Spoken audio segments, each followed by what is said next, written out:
രാജ്യത്തിന് അങ്ങനെ പ്രതീക്ഷകളുണ്ട്. സർ, നേരത്തെ നമ്മൾ പറഞ്ഞത് ഈ തെരഞ്ഞെടുപ്പുകളിലെ ബജറ്റുകളെ കുറിച്ചാണ്. പീയൂഷ് ഗോയലിന്റെ പ്രഖ്യാപനങ്ങൾ വളരെ പ്രധാനപ്പെട്ടതായിരുന്നു. നിർമ്മലയുടെ ഭാഗത്തും അങ്ങനെ പ്രതീക്ഷിക്കാം. കാരണം BJPക്ക് വളരെ പ്രധാനപ്പെട്ട തെരഞ്ഞെടുപ്പ് വരുന്നു. വെല്ലുവിളികൾ അധികം ഇല്ല എങ്കിൽ പോലും വോട്ട് വേണം. അപ്പോൾ സ്വാഭാവികമായും വോട്ട് ബജറ്റായി ഇത് മാറ്റാൻ തന്നെ നിർമ്മല തീരുമാനിക്കണം.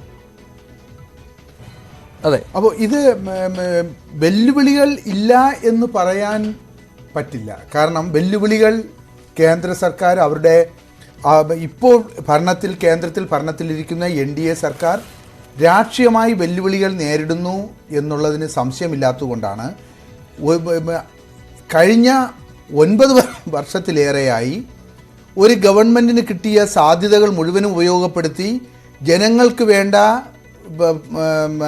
ജനങ്ങളുടെ ജീവ നിലവാരവും ജീവിത സൗകര്യങ്ങളും മെച്ചപ്പെടുത്തുന്നതിനുള്ള പദ്ധതികൾ രൂപപ്പെടുത്തി അവരുടെ വിശ്വാസം വാങ്ങിക്കൊണ്ട് ഇലക്ഷന് പോകാനുള്ള കോൺഫിഡൻസ് നഷ്ടപ്പെട്ടത് കൊണ്ടായിരിക്കണം അതിന് ഒരു താങ്ങെന്നുള്ള നിലയിൽ രാമക്ഷേത്രം കൂടെ പണിത് ആ പ്രശ്നം പരിഹരിക്കാൻ ജനങ്ങൾക്ക് ഭൗതികമായി എന്താണോ കൊടുക്കാൻ കഴിയാത്തത്, അവർക്ക് എന്തെല്ലാം അവരുടെ ആഗ്രഹിച്ച എന്തൊക്കെ സർക്കാരിൽ നിന്ന് ആഗ്രഹിച്ച് അത് കൊടുക്കാൻ കഴിയാത്തതുകൊണ്ടായിരിക്കണം ഒരുപക്ഷെ അവരുടെ ആത്മീയ സൈഡിൽ സ്വാധീനിച്ചുകൊണ്ട് ഇലക്ഷന് പോകുന്നത്. അതുകൊണ്ട് വെല്ലുവിളികൾ ഇല്ലാത്തത് കൊണ്ടല്ല. കാരണം സൗത്ത് ഇന്ത്യൻ സ്റ്റേറ്റുകളിൽ ഒന്നുപോലും ഇപ്പോൾ BJPയുടെ കയ്യിലില്ല. കർണാടകയുടെ പോയപ്പോൾ ഇത് വളരെ പ്രധാനപ്പെട്ട ഒരു ചോദ്യമാണ്. ഇപ്പം ഉത്തർപ്രദേശിൽ എത്ര സീറ്റുകൾ ഇപ്പോൾ കിട്ടാൻ സാധ്യതയുണ്ട്, രാമക്ഷേത്രം പണിതാൽ പോലും എന്നുള്ള ഒരു സാധ്യതയുണ്ട്. രാജസ്ഥാനിൽ കഴിഞ്ഞ പ്രാവശ്യം 25 സീറ്റും BJPക്കാണ് കിട്ടിയത്. അത് ആ 25 മൊത്തം രാജസ്ഥാനിലുള്ള പാർലമെൻറ്റ് 25 സീറ്റ് ഇപ്പോൾ കിട്ടുമോ എന്നൊക്കെയുള്ള ചോദ്യങ്ങൾ നിലനിൽക്കുന്നുണ്ട്. അതുകൊണ്ട് തെരഞ്ഞെടുപ്പിൽ ചലഞ്ചസ് ഉണ്ട്.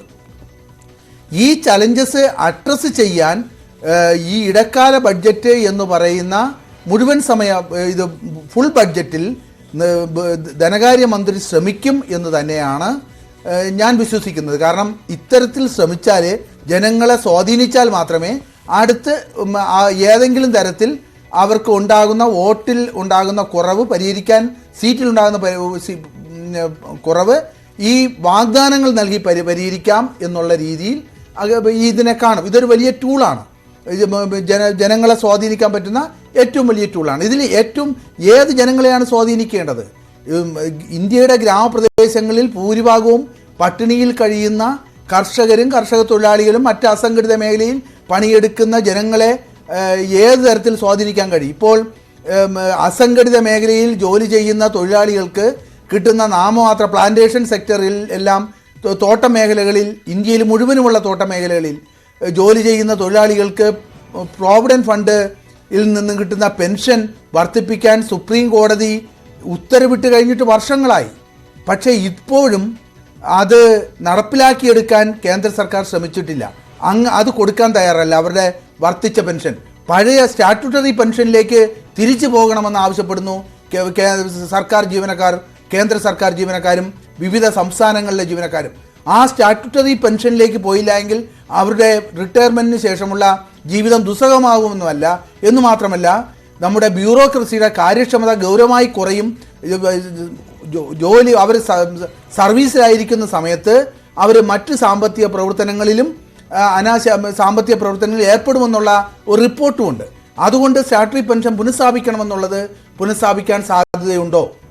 ഇങ്ങനെയുള്ള ഒരുപാട് വളരെയധികം ചോദ്യങ്ങൾ ഇപ്പോൾ നിലവിലിരിക്കുന്നു. പക്ഷേ ഇത്തരത്തിലുള്ള ബഡ്ജറ്റുകളുടെ ഒരു പ്രത്യേകത പല പദ്ധതികൾ പ്രഖ്യാപിക്കുകയും അത് നടപ്പിലാക്കാതിരിക്കുകയും ചെയ്യലാണ് സാധാരണഗതിയിൽ ഇടക്കാല ബഡ്ജറ്റിന് ഇലക്ഷൻ തൊട്ടു മുമ്പേയുള്ള ബഡ്ജറ്റിൽ സംഭവിക്കുന്നത്. ഇപ്പോൾ ഉദാഹരണത്തിന് കഴിഞ്ഞ ഈ കാർഷിക മേഖലയിൽ പ്രധാനമന്ത്രി നമ്മുടെ കർഷകർക്ക് ഒരു വർഷം 6000 രൂപ ധനസഹായമായി കൊടുക്കുന്നു എന്ന് പറഞ്ഞ് പ്രധാനമന്ത്രി കിസാൻ യോജന വഴി അത് കൊടുക്കുന്നുണ്ട്. പക്ഷേ ഒരു കാര്യം ശ്രദ്ധിക്കേണ്ടത്, കഴിഞ്ഞ വർഷം ബഡ്ജറ്റിൽ 2021-22 1.25 ലക്ഷം കോടി രൂപയാണ് കാർഷിക മേഖലയ്ക്കായി മാറ്റിവെച്ചത്. അതിൽ ഏകദേശം 60 ലക്ഷം കോടി രൂപയും ഇപ്പോഴും ചെലവഴിക്കാതിരിക്കുകയാണ്. 60,000 കോടി രൂപയും ഇപ്പോഴും ചെലവഴിക്കാതിരിക്കുകയാണ്. ഏകദേശം 50% കൂടുതൽ. കഴിഞ്ഞ 5 വർഷം എടുത്ത കാലഘട്ടം എടുത്താൽ ഇത്രയും പ്രതിസന്ധി നേരിടുന്ന കാലഘട്ടത്തിൽ 1.25 ലക്ഷം കോടി രൂപ കാർഷിക മേഖലയ്ക്കായി മാറ്റിവെച്ചത് ചെലവഴിക്കാതെ ഇപ്പോഴും ഇരിക്കുന്നു. പ്രത്യേകിച്ചും ഗവേഷണ പ്രവർത്തനങ്ങളിൽ കാർഷിക മേഖലയിലെ ഗവേഷണ പ്രവർത്തനങ്ങൾ വളരെ അത്യന്താപേക്ഷിതമായിരിക്കുന്ന കാലഘട്ടത്തിൽ അതിനുവേണ്ടി വെച്ച അലോക്കേറ്റ് ചെയ്ത പണം പോലും ചെലവഴിക്കാതെ ഇരിക്കുന്ന ഒരു കാലഘട്ടമാണ് ഇപ്പോഴുള്ളത്.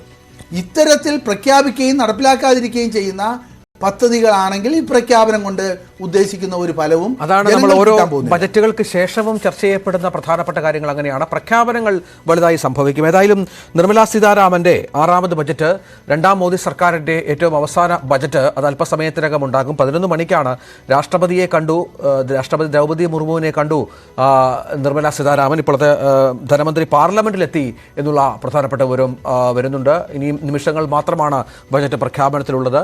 ന്യൂസ് 8-നൊപ്പം തുടരുക പ്രേക്ഷകർ. ഞങ്ങൾ ഓരോ നിമിഷവും ഇതുമായി ബന്ധപ്പെട്ട വിവരങ്ങൾ പ്രേക്ഷകർക്കായി പങ്കുവെക്കും.